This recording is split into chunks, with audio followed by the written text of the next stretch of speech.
Expecting the storm system to move into Colorado, which is going to unfortunately bring an end to this beautiful weather we have been enjoying all weekend long and then again today.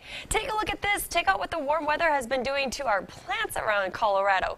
Trees are starting to bud, but it is way too early, and I think those poor little buds are going to get a rude awakening. Check this out. Here's a look at Skycast beginning tomorrow morning at 6 a.m. We're going to get the clouds to build up over the high country first, and that's where we should see the first snow associated with this storm.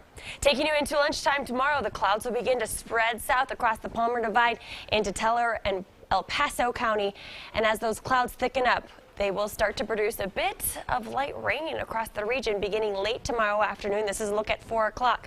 We'll likely see spotty rain showers. They won't be overly heavy, but as you're driving home from school and work tomorrow evening, you may have to turn the windshield wipers on for a time, and we'll also get a bit of light snow up around Teller County. The snow initially is not going to stick, so I don't think that we'll be battling any icy roads, at least not tomorrow night, but that is going to change. Here's a look at midnight tomorrow night. You'll notice how those showers really expanded with dropping temperatures as that colder air rushes in.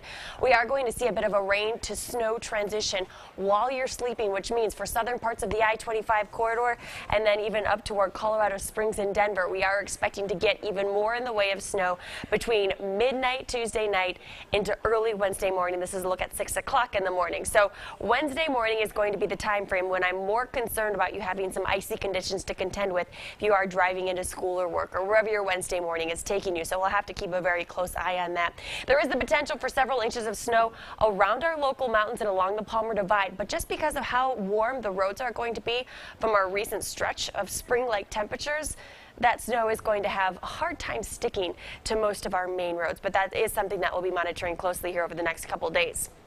Temperature-wise tonight, really not all that bad. We'll drop to 38 degrees in Colorado Springs, 35 in Pueblo with temperatures in the 30s for most of the lower elevations. And then tomorrow afternoon, it is going to be cooler because we have that front to contend with. So temperatures in the 50s and 60s along the I-25 corridor, mid to upper 60s for the southeastern corner of the state.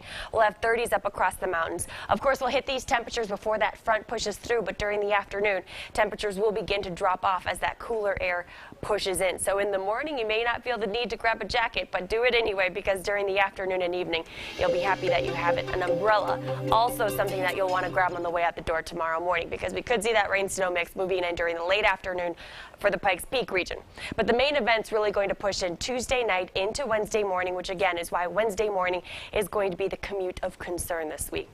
The storm will move out of here though by Thursday, and check it out, we're back to that warm trend. 50s and 60s take us all the way through the weekend and into early next week. In Pueblo tomorrow, 65 degrees. Temperatures cool during the afternoon, and we could see a few spotty light showers during the late afternoon and into the evening, but the best chance for snow is going to be overnight. In Pueblo, I don't anticipate we'll see much in the way of accumulation, but you could get a dusting on your windshield, the grass outside of your home, some of the colder surfaces across the region. Canyon City, 66 degrees tomorrow, 41 on Wednesday. Canyon City also not looking for much in the way of accumulation, but just because you won't see inch upon inch upon inch of snow, that doesn't mean that by Wednesday morning we won't have a few icy spots. So again, something that we will be very carefully monitoring here over the next 24 hours. And in Teller County is one of the areas where I do think we will see several inches of snow, between 2 and 5 inches by Wednesday morning. So that obviously could slow you down, could cause some icy spots by Wednesday morning. So just plan on it now.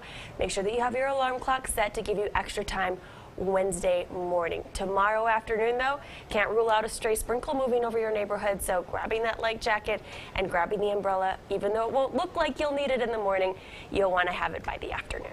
And anytime we have a stretch of days like we've had where it's been so warm and sunny, even just a little bit of snow can really throw you off. Absolutely. And you know, it's one of those scenarios where we'll see that initial melting, and then with temperatures dropping, we get that black ice scenario. And we could also have some pretty dense fog by Wednesday morning too. So I don't think this is going to be an epic snowmaker by any means, but that doesn't mean anything as far as our roads are concerned. Could still see some ice.